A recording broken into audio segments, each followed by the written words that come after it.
Hello students. तो कैसे हैं आप लोग? आई होप आप लोग मस्त होंगे, स्वस्थ होंगे। तो चलिए बच्चों, आज के इस टॉपिक में भी हम लोग मैट्रिसेज के कुछ इंपॉर्टेंट कंसेप्ट्स को डिस्कस करने वाले हैं। आई होप कि आपने हमारा लास्ट वीडियो देखा होगा। तो आज जो हम लोग टॉपिक डिस्कस करने वाले हैं उसमें जो पहला टॉपिक है हमारा transpose of A matrix. Transpose of A matrix. इसके बाद डिस्कस करेंगे हम लोग minor of A matrix, minor and cofactor of matrix. इसके बाद डिस्कस करेंगे adjoint of A matrix, adjoint of A matrix. तो बच्चों, आज के इस वीडियो में हम लोग इसी तीन टॉपिक को डिस्कस करने वाले हैं। आई होप कि आप लोगों ने हमारे प्रीवियस वीडियो को देखा होगा। तो चलिए स्टार्ट करते हैं ट्रांसपोज ऑफ मैट्रिक्स। ठीक है, सबसे पहला टॉपिक जो हमारा ट्रांसपोज, बहुत इंपॉर्टेंट है, बहुत ईजी भी है। Transpose of A matrix, transpose of A matrix. तो ट्रांसपोज ऑफ मैट्रिक्स में क्या होता है, जैसे मान लीजिए इसे एक एग्जांपल के थ्रू समझते हैं। मान लीजिए कोई मैट्रिक्स आपका ए है, ये आपका मैट्रिक्स है 2 3 4 1 2 7। तो ये आपका रो 1 है, ये आपका रो 2 है ना।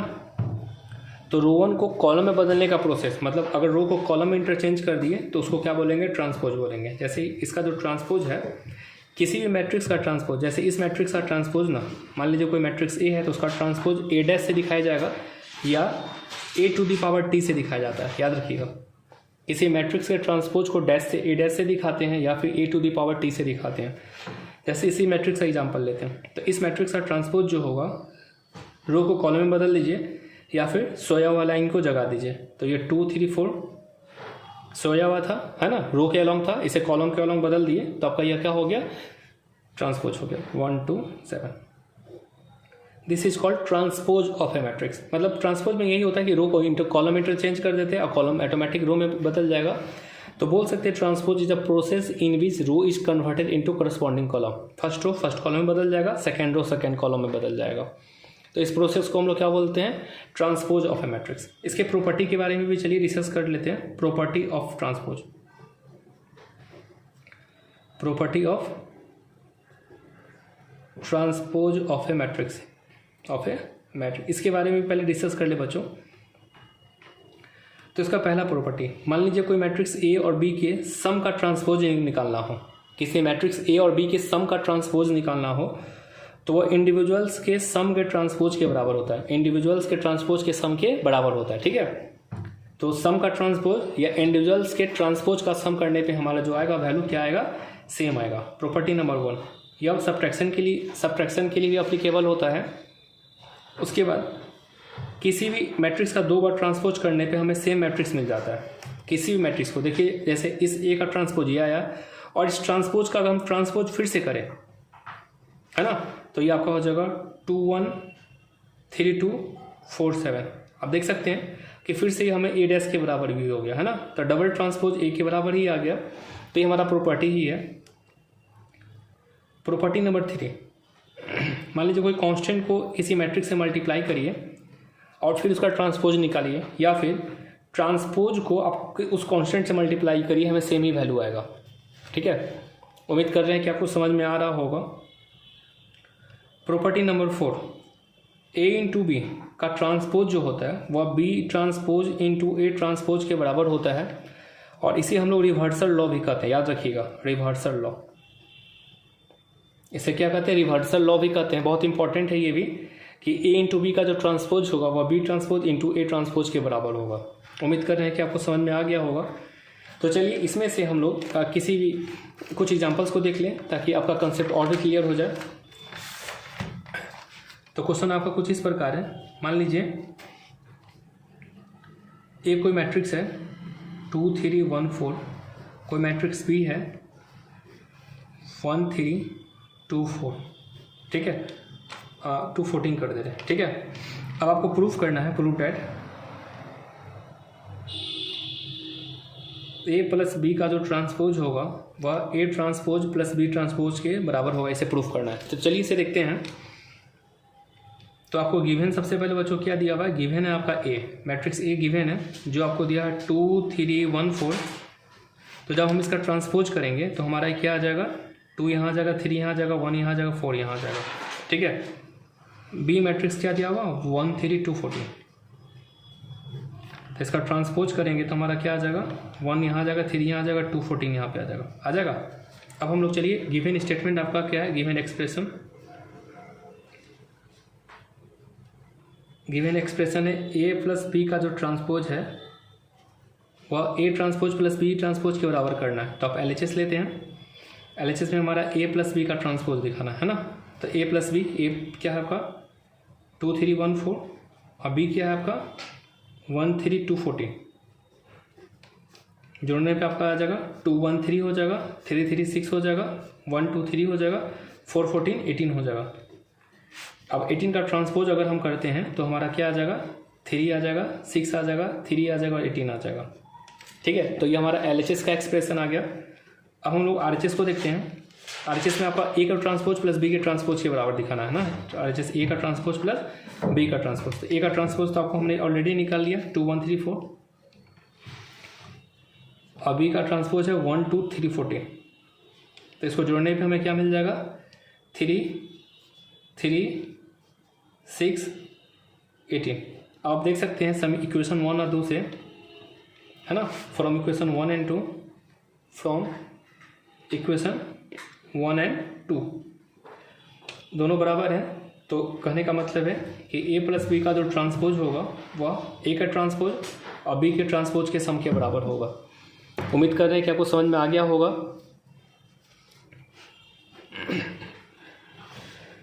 तो चलिए इस बच्चों, इसके बाद हम लोग नेक्स्ट कंसेप्ट को डिस्कस करते हैं। इसके बाद आता है माइनर एंड को factor of A matrix. Minor and को फैक्टर।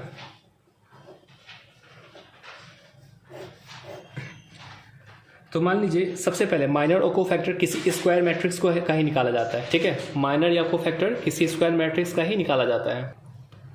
तो माइनर को फैक्टर किसी स्क्वायर, आपको पता होगा कि स्क्वायर मैट्रिक्स किसको कहते हैं। तो चलिए पहले आपको यह बता दें स्क्वायर मैट्रिक्स किसको कहते हैं।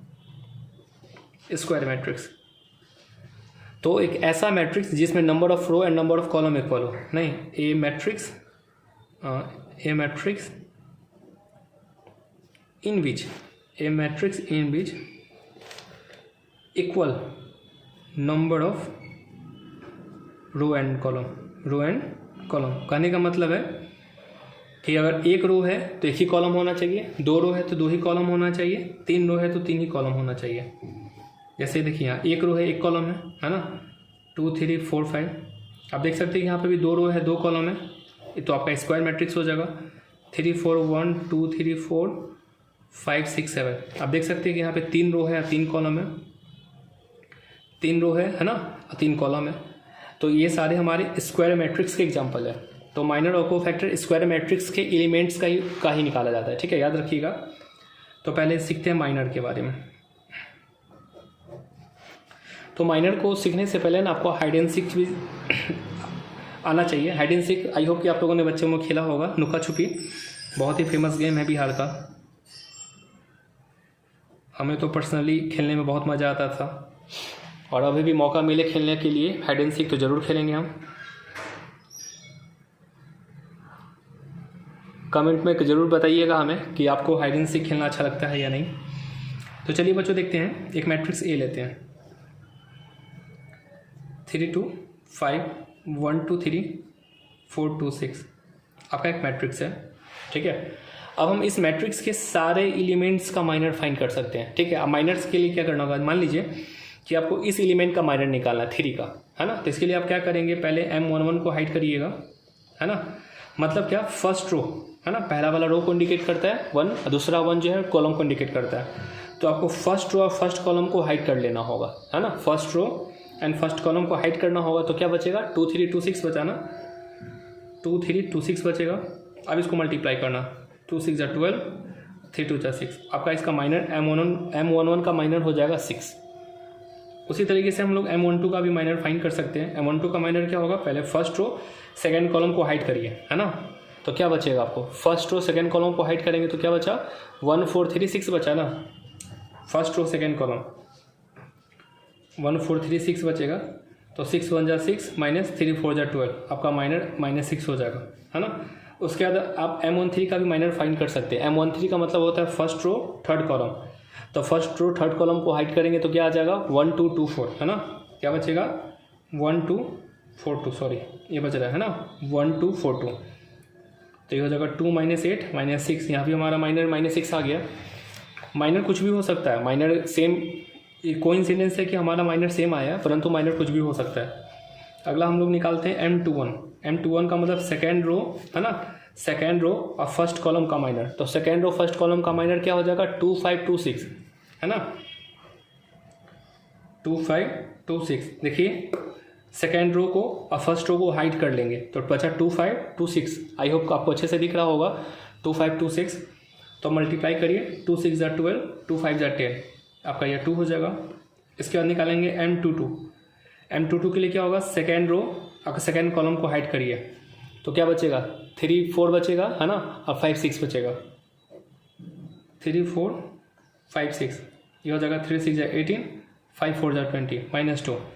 ठीक है, तो इसी तरीके से बच्चों हम लोग सारे एलिमेंट्स का माइनर फाइंड कर सकते हैं। और माइनर को ना MIJ से रिप्रेजेंट किया जाता है, इसे याद रखिएगा। माइनर को MIJ से रिप्रेजेंट किया जाता है। उम्मीद कर रहे हैं कि आपको समझ में आ गया होगा। तो इसके बाद हम लोग क्या करेंगे, कोफैक्टर्स के बारे में सीखेंगे। कोफैक्टर्स में क्या होता है, सेम चीज़ है माइनर की तरह ही, बस उसमें एक साइन स्कीम आ जाता है। तो आपको साइन स्कीम के बारे में चलिए बताते हैं। तो कोफैक्टर सीखने से पहले आपको पता होना चाहिए, जैसे -1 टू दी पावर अगर ऑड नंबर है, ऑड नंबर मतलब 1 3 5 7 9, है ना, तो -1 टू दी पावर अगर ऑड नंबर है तो -1 होता है, और -1 टू दी पावर अगर इवन नंबर है तो +1 होता है। आई होप कि ये आपको आता होगा। अब हम लोग सीखते हैं कोफैक्टर के बारे में। तो कोफैक्टर भी स्क्वायर मैट्रिक्स का ही फाइंड करते हैं, और ये सेम माइनर की तरह ही है। कोफैक्टर को रिप्रेजेंट करने का तरीका होता है कैपिटल AIJ, याद रखिएगा कैपिटल AIJ। किसी किसी बुक में इसे CIJ भी लिखा जाता है, C मतलब कोफैक्टर, पर ज़्यादातर बुक में से ये कैपिटल AIJ से रिप्रेजेंट किया जाता है। ठीक है, याद रखिएगा। तो चलिए एक मैट्रिक्स लेते हैं A 2 3 1 3 1 2 4 2 5, आपका यह एक मैट्रिक्स है। और कोफैक्टर का जो फार्मूला होता है वो भी याद रखिएगा। कोफैक्टर का फार्मूला होता है AIJ हो जो होगा वो होगा -1 to the power I plus J, -1 to the power I plus J into MIJ। याद रखिएगा बच्चों, मतलब कोफैक्टर निकालने के लिए भी आपको माइनर आना ही चाहिए। तो चलिए देखते हैं, जैसे इस एलिमेंट का माइनर निकालना, A11 का माइनर निकालना हो तो A11 के माइनर के लिए क्या करेंगे, according to this formula -1 to the power 1 + 1, है ना। अब आपको क्या करना होगा, माइनर निकालना पड़ेगा। तो माइनर के लिए फर्स्ट रो फर्स्ट कॉलम को हाइड करेंगे तो 1 2 2 5 बचेगा, है ना, 1 2 2 5। तो -1 टू दी पावर 1 क्या हो जाएगा 2 हो जाएगा, और ये तो इवन नंबर है तो ये +1 हो जाएगा, ये हो जाएगा 5 - 4। ये तो +1 है तो +1 को जब 1 से मल्टीप्लाई करेंगे तो 1 ही आ जाएगा। उसी तरीके से A12 फाइंड करते, A12 मतलब फर्स्ट रो सेकेंड कॉलम का कोफैक्टर फाइंड करेंगे तो ये हो जाएगा -1 टू दी पावर 1 + 2, है ना। उसी तरीके से फर्स्ट रो सेकेंड कॉलम को हाइड करिए तो क्या हो जाएगा 3 4 2 5 बचा, है ना, 3 4 2 5 बचा। तो बच्चों आप देख सकते हैं कि यहाँ क्या हो जाएगा -1 टू दी पावर 3, जो कि एक ऑड नंबर है, तो ऑड नंबर के केस में -1 हो जाता है। तो 3 5 जा 15 - 8, ये आपका हो जाएगा -1, ये आपका हो जाएगा 7, तो फाइनली आ जाएगा -7। तो A12 क्या हो जाएगा कोफैक्टर -7। उसी तरीके से हम लोग A13 निकालेंगे। A13 हमारा होगा -1 टू दी पावर 1 + 3, है ना। आप देख सकते हैं कि फर्स्ट और थर्ड कॉलम को हाइड करेंगे तो 3 1 4 2 बचेगा, तो आप इसे इस प्रकार भी लिख सकते हैं 3 2 जा 6 4 1 जा 4। ये तो 1 + 3 4 इवन नंबर हो जाएगा तो +1 ही होगा, और ये 2, आंसर आपका 2 हो जाएगा। उसी तरीके से A21 भी फाइंड कर सकते हैं, तो ये हमारा हो जाएगा -1 टू दी पावर 2 + 1, जो कि एक ऑड नंबर हो जाता है। चलिए सेकेंड रो और फर्स्ट कॉलम को हाइड करिए, है ना, तो क्या बचेगा 3 1 2 5 बचेगा, तो 3 5 जा 15 1 2 जा 2, ये आपका -1 होगा और ये आपका 13 होगा, तो फाइनली हो जाएगा -13। उसी तरीके से हम लोग A22 भी फाइंड कर सकते हैं, क्या हो जाएगा -1 टू दी पावर 2 + 2, है ना, -1 टू दी पावर 2 + 2। तो सेकेंड रो सेकेंड कॉलम को हाइड करिए तो बचेगा 2 1 4 5, है ना। टू 5 जा 10 माइनस 4 1 जा 4, ये आपका 2 + 2 4 इवन नंबर है, तो इवन नंबर के केस में ये 1 हो जाएगा, 1 × 6 6 हो जाएगा। अब निकालेंगे a23 होगा -1 2 + 3 है ना, 2 3 सेकेंड रो थर्ड कॉलम को हाइड करिए तो बचेगा 2 3 4 2, तो 2 2 जा 4 4 3 जा 12, ये हमारा हो जाएगा -1, क्योंकि 2 + 3 क्या होता है, ऑड नंबर होता है, तो -1 हो जाएगा। अब 4 में से 12 जाएगा तो -8, माइनस माइनस +8 हो जाएगा। उसके बाद हम लोग a31 फाइंड करेंगे, 31 होगा -1 to the power 3 + 1, third row first column को हाइड करिए तो 3 1 1 2 बचा, तो 3 2 जा 6 1 1 जा 1, ये हमारा +1 होगा, क्योंकि 3 + 1 4 और इवन नंबर होता है, तो +1 हो जाएगा, ये हमारा 5 हो जाएगा। इस तरीके से हम लोग 5 फाइंड कर लिए। 832 फाइंड करेंगे तो -1 टू दी पावर 3 + 2 है ना, 3 + 2 अब क्या हो जाएगा, थर्ड रो सेकेंड कॉलम को हाइड करिए तो बचेगा 2 3 1 2, तो 2 2 जा 4 -3 माइनस, ये तो -1 होगा, क्योंकि 3 + 2 5 ऑड नंबर होता है, तो -1 × 1 -1 हो जाएगा। अब है a33 -1 टू दी पावर 3 + 3, तो आपको थर्ड रो थर्ड कॉलम का जो माइनर हो कोफैक्टर हो, माइनर क्या हो जाएगा, 2 1 जा 2 -9, तो ये तो आपका +1 होगा, आपका -7, तो फाइनली -7 हो जाएगा। तो इस तरीके से हम लोगों ने आपने देखा कि हमने सारे एलिमेंट्स का कोफैक्टर फाइंड कर लिया है। तो इसके बाद हम लोग आते हैं एडजॉइंट पे। उम्मीद कर रहे हैं कि आपको कोफैक्टर समझ में आ गया होगा। इसके बाद हम लोग क्या करते हैं, एडजॉइंट के बारे में जानते हैं। Adjoint of A matrix,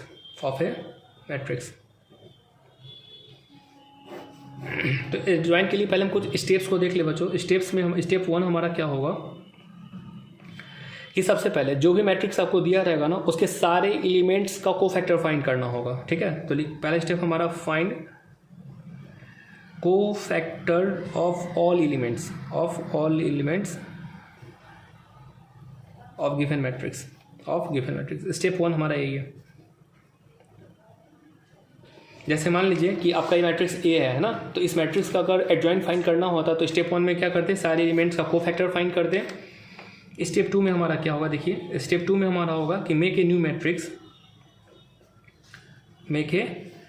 matrix with cofactor with respect to their position. कहने इसका मतलब क्या होता है आपको हम बताते हैं। जैसे मान लीजिए कि आप a11 का कोफैक्टर निकालें, जैसे a11 का कोफैक्टर निकालें तो a11 के कोफैक्टर को a11 की जगह ही रखना है, a12 के कोफैक्टर को a12 के जगह ही रखना है ना। तो जब इस तरीके से जब नया मैट्रिक्स बनाइएगा तो वह मैट्रिक्स आपका कहलाएगा एडजॉइंट ए का ट्रांसपोज, है ना। न्यू मैट्रिक्स क्या कहलाएगा, एडजॉइंट ए का ट्रांसपोज। और स्टेप 3 में हमारा क्या होगा कि ट्रांसपोज न्यू मैट्रिक्स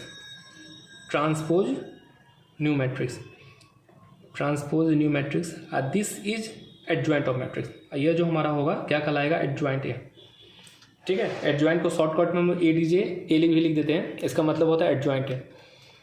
तो उम्मीद कर रहे हैं कि आपको समझ में आ रहा होगा। तो चलिए बच्चों, इसके बाद हम लोग या इसी पे एक एग्जांपल देख लें। तो जैसे मान लीजिए आपका ए मैट्रिक्स ए है ना, तो सेम मैट्रिक्स क्वेश्चन पर दिखाते हैं। तो मैट्रिक्स आपका है 2 3 1 3 1, मैट्रिक्स यही है। और इसी मैट्रिक्स का हम लोग क्या करने वाले, एडजॉइंट फाइंड करने वाले। क्वेश्चन आपका कुछ इस प्रकार है कि मैट्रिक्स ए यह है और उसका एडजॉइंट फाइंड करना है। तो सबसे पहले अकॉर्डिंग टू रूल हम लोग क्या करेंगे, सारे एलिमेंट्स का कोफैक्टर फाइंड करेंगे स्टेप 1 में। तो हमने कोफैक्टर्स फाइंड कर रखा है, तो कोफैक्टर ये स्टेप आपको यहाँ पे आ जाएगा, कोफैक्टर निकालना। उसके बाद क्या करेंगे, कोफैक्टर को सजाएंगे with respect to their position, और वो आपका क्या होगा, एडजॉइंट होगा, है ना। वो आपका क्या होगा, एडजॉइंट ए का ट्रांसपोज हो जाएगा।